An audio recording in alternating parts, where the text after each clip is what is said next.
Santapan Harian Selasa 25 Juli 2023.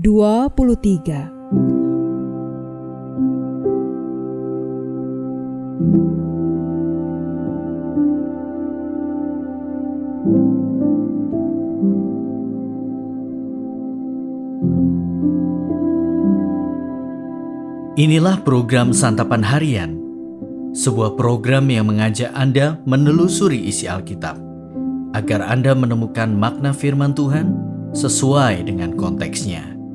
Santapan Harian tertuju bagi Anda yang ingin memiliki kehidupan rohani yang segar, kuat, dan sigap. Hari ini kita akan membaca 1 Tawarik pasal yang pertama, ayat yang pertama hingga ayatnya yang ke-33. Namun kita akan membacanya pada ayat yang pertama hingga ayatnya yang ke-27. Sebelumnya, mari kita berdoa. Ya Bapa, berikanlah kami pengertian, agar kami dapat memahami dan melakukan perintah-perintah-Mu di dalam firman-Mu. Dalam kasih-Mu Kristus, kami berdoa. Amin. 1 Tawarik 1 ayat 1-27.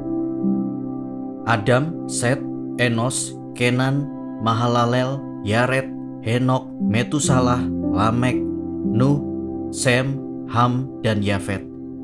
Keturunan Yafet ialah Gomer, Magog, Madai, Yawan, Tubal, Mesek, dan Tiras. Keturunan Gomer ialah Askenas, Difat, dan Togarma. Keturunan Yawan ialah Elisa, Tarsis, orang Kitim, dan orang Rodanim.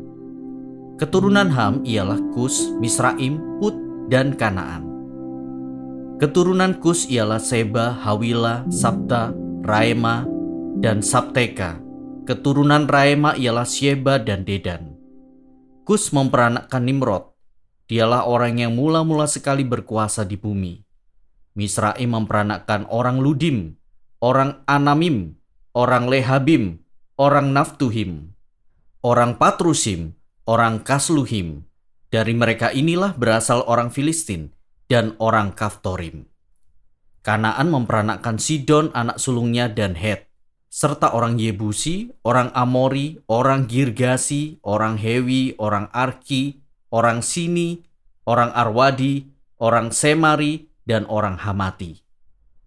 Keturunan Sem ialah Elam, Asyur, Arpaksad, Lut, Aram, Us, Hul, Geter, dan Mesek. Arpaksad memperanakkan Selah, dan Selah memperanakkan Eber.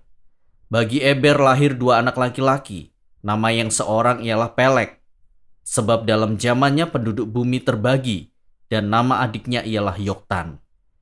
Yoktan memperanakkan Almodad, Selef, Hasarmawet, Yerah, Hadoram, Usal, Dikla, Ebal, Abimael, Sheba, Ofir, Hawila, dan Yobab. Itulah semuanya anak-anak Yoktan. Sem, Arpaksad, Selah, Eber, Pelek, Rehu, Seruk, Nahor, Terah, Abram, itulah Abraham.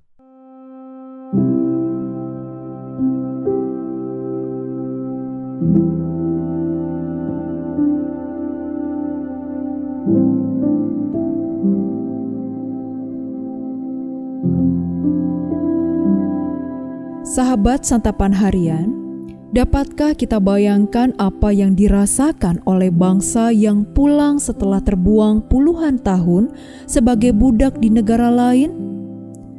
Kultur shock dan pergulatan identitas menjadi pergumulan yang dihadapi oleh bangsa itu. Silsilah pada awal pasal ini menjadi rangkuman singkat tentang garis keturunan dari Adam ke Nuh dan dari Nuh ke Abraham, mengikuti catatan yang sangat dikenal oleh orang Israel. Melalui silsilah ini, penulis memfokuskan identitas bangsa kepada Abraham sebagai bapa bangsa yang hidup dalam perjanjian Tuhan.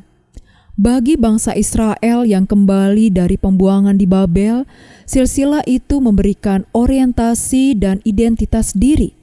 Siapa diri kita sebenarnya? Mengapa bangsa kita mengalami semua hal ini? Bagaimana saya harus hidup di hadapan Tuhan?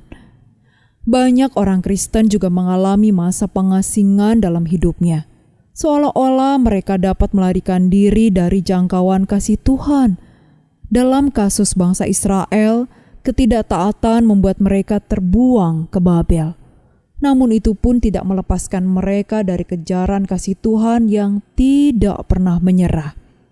Seperti bangsa Israel yang kembali ke tanah perjanjian, orang Kristen dapat merasakan kembali pelukan anugerah Tuhan setelah mengalami keterasingan dan keterbuangan.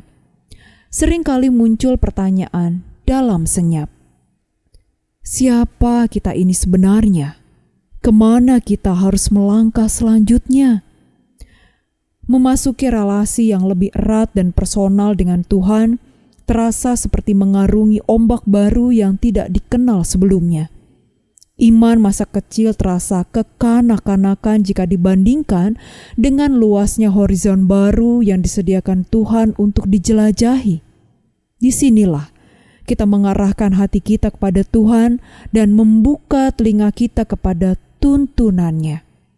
Perenungan akan pengalaman hidup dan kebaikan Tuhan yang sudah diberikan berulang kali dapat membuka kepekaan telinga kita bagi tuntunan Tuhan selanjutnya. Allah Adam, Allah Nuh, dan Allah Abraham menanti kita untuk kembali kepada perjanjian kasih-Nya dan meletakkan hidup kita di jalan-Nya. Mari kita berdoa. Ya Allah, Engkaulah tukang periuk agung dan kami tanah liatnya. Inilah sejatinya kami. Bentuklah kami seturut kehendak-Mu. Ingatkanlah kami bahwa kami ada dalam tangan-Mu yang piawai dan penuh kasih. Di dalam kasih-Mu Kristus, kami berserah. Amin.